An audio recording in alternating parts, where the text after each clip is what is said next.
यहाँ पर एक चश्मा है जो काले चश्मे के नाम से मशहूर है। और काला चश्मा इसको क्यों कहा जाता है, उसकी वजह ये है कि यहाँ पर जो मेरे अकब पर मौजूद चट्टानें हैं, इनका रंग स्याह है या स्याही माइल है और इनके दामन में से या इनके अंदर से जो पानी बहकर एक चश्मे की सूरत में जारी होता है यहाँ पर, उसे इसी वजह से काला चश्मा कहा जाता है। इस चश्मे और जितने भी शुमाली इलाका जात में पहाड़ों के दरमियान से फूटने वाले चश्मे हैं, उनके बारे में ये कहा जाता है कि ये शिफा बख्श हैं।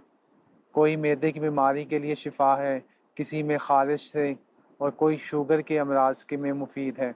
तो ये जो चश्मा है जिसे काला चश्मा कहा जाता है, इसके बारे में भी मुकामी लोग कहते हैं कि ये शुगर के अमराज के लिए काफ़ी मुफीद है। तो ये मुकाम इस चश्मे की वजह से मशहूर है।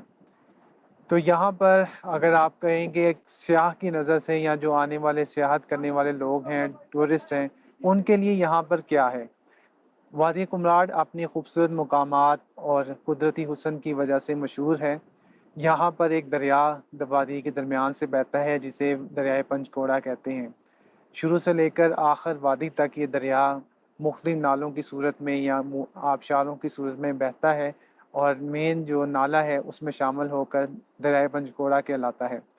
तो यहाँ पे भी काला चश्मा के मुकाम पर यही दरिया जो है वो बहुत खूबसूरत मनाज़र पेश करता है। दोनों अतराफ में आपके देवदार का जंगल है, ऊंचे ऊंचे पहाड़ हैं जिनके ऊपर अक्सर जो है वो बादल मंडला रहे होते हैं और यहाँ पर एक चश्मा बह रहा है जो आब शिफा कहलाता है। इसी तरह यहाँ पर छोटी छोटी आबादियाँ हैं जहाँ पर मुकामी लोग बसते हैं। 2013 में जब खाकसर यहाँ पर पहली दफ़ा आया था तो उस वक़्त यहाँ पर 1-2 होटल, बल्कि काला चश्मा में यहाँ पर कोई होटल नहीं था। अगर कोई लोग आते थे तो यहाँ पर कैंपिंग करते थे। इससे पीछे जो आबशार नामी मुकाम था जिसे कुमराड आबशार कहा जाता है, वहाँ पे कुछ शटरिंग के होटल थे या कैंपिंग की सहूलत मौजूद थी। इसके अलावा वहाँ पे कोई होटल नहीं होते थे। तो इस जगह का जो कुदरती हुस्न है उस वक़्त काफ़ी बेहतर हालत में था और वाक़ई लोग जो इन मुकामात को देखने आते थे वो खुदा ताला की कुदरत को देखकर और एक नेचर की जो खूबसूरती होती है उसको देखकर दंग रह जाते थे। लेकिन अब जब से हम थल से चले हैं, वहाँ से लेकर आबशार तक जगह-जगह होटल बन गए हैं। कोई शटरिंग के होटल हैं, कोई पक्के होटल हैं, कोई पोर्ट्स बने हुए हैं। यानी कि अलगर्ज़ के जगह-जगह पर दरख्तों को काट कर या दरख्त जगह को बराबर करके होटल बना दिए गए हैं। तो जिसकी वजह से जो कुदरती हुस्न है उसमें जो है कमी वाक़ई हुई है।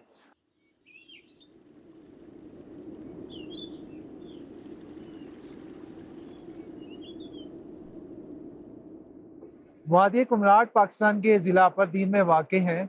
यहाँ पर आने के लिए आपको दीर से तकरीबन 85 किलोमीटर का सफ़र करना पड़ता है। तो दीर से लेकर शरिंगल नामी मुकाम जो एक बहुत बड़ा शहर या कस्बा है इस इलाके में, वहाँ तक सड़क अच्छी बनी हुई है। श्रींगल से आगे जो है रोड की काफ़ी हालत ख़राब है, जिसकी वजह से अगर आप अपनी गाड़ी में आते हैं तो आपको दिक्कत का सामना करना पड़ता है। इसलिए हम आपको यही रेकमेंड करेंगे कि अगर आप वादी कुमराड में आना चाहते हैं तो कोशिश करें श्रींगल तक अपनी गाड़ी में आ जाएं और श्रींगल से आगे यहाँ के मुकामी लोग हैं, अगर उनकी जीप मिलती है तो जीप पर आ जाएं। तो थल से तकरीबन आपको, अगर आप काला चश्मा नामी मुकाम तक आना चाहते हैं तो आपको 8,000 से लेकर 11,000 तक जीप मिल जाती है। थल से लेकर वादी कुमराड का जो आखिरी मुकाम है दो जंगा, ये जीप ट्रैक है और जीप ट्रैक की भी हालत काफ़ी खस्ता है, जिसकी वजह से यहाँ पर आने वाले सयाहों को दिक्कत का सामना करना पड़ता है। लेकिन यहाँ पर पहुँचने के बाद यहाँ के जो कुदरती मनाजिर हैं उनको देख कर सियाहों की थकान भी और सफ़र की तमाम मुश्किलात भी जो है वो रफ़ा हो जाती हैं।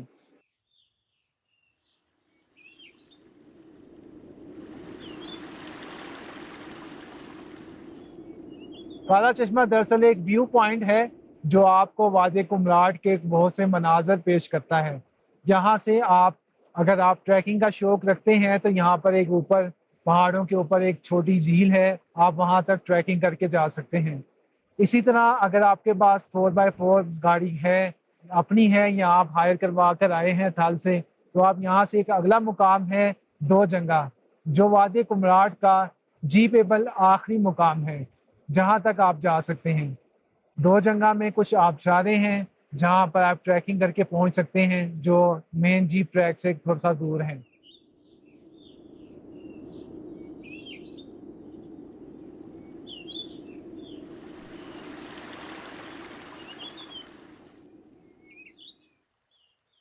काला चश्मा दरअसल एक सियाहती मुकाम है वादी कुमराट में, जहाँ तक सयाह ज़्यादातर आते हैं। इससे आगे चंद एक सयाह हैं जो दो जगह तक जाते हैं।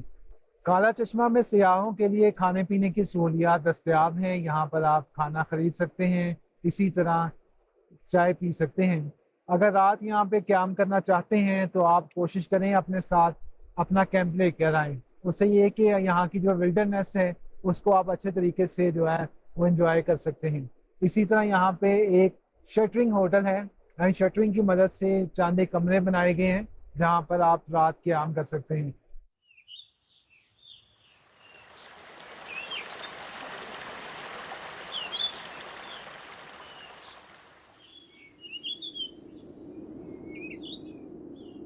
इन मुकामात को अगर आप सही तरीके से एंजॉय करना चाहते हैं तो अपने साथ कुकिंग का सामान भी लेकर आएं।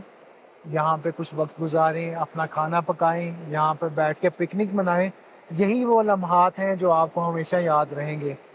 वैसे अगर आप आएँ, 10 मिनट रुकें और वापस चले जाएं तो आप उस तरीके से इस कुदरती मुकाम को जो है सही अंदाज में जो है वो उससे महसूस नहीं हो सकते। तो दरिया के किनारे बैठें, खाना बनाएं, कुछ वक्त गुजारें। यही है जो फैमिली के लिए अच्छे लम्हात होते हैं ऐसी जगहों पर गुजारने के लिए।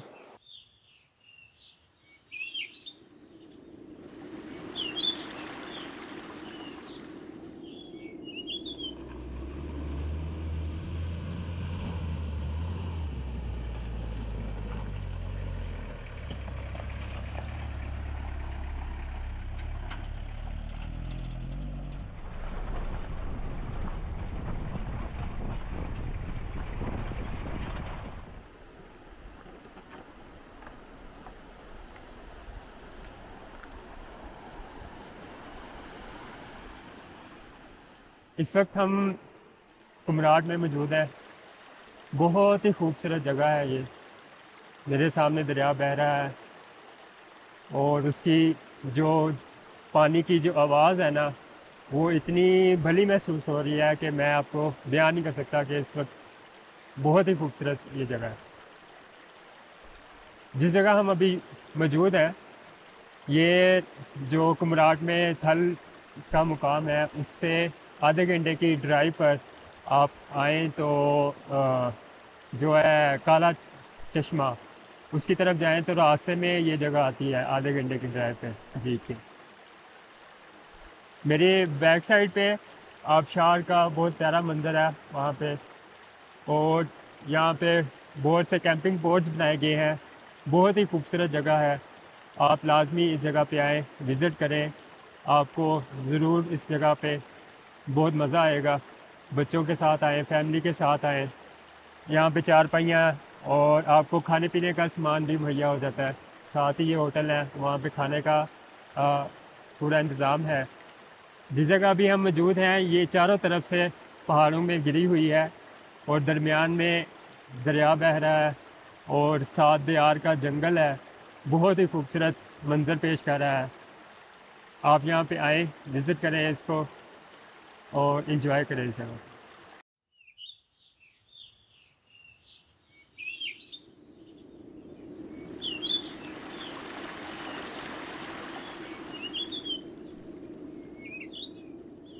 गवर्नमेंट को चाहिए कि इन चीज़ों का ख्याल रखें कि यहाँ पर जो भी डेवलपमेंट हो उससे इस जंगल की जो हुस्न है या उसकी नेचर है उसके ऊपर फ़र्क नहीं आना चाहिए, ताकि यहाँ पे जो आने वाले ट्रैकर्स हैं या ऐसे लोग जो कुदरती मकामात में घूम कर वहाँ पे सुकून को तलाश करते हैं, उनके लिए जगह उसी तरह ही कुदरती रहे, ना कि एक मसनूई जगह बन जाए।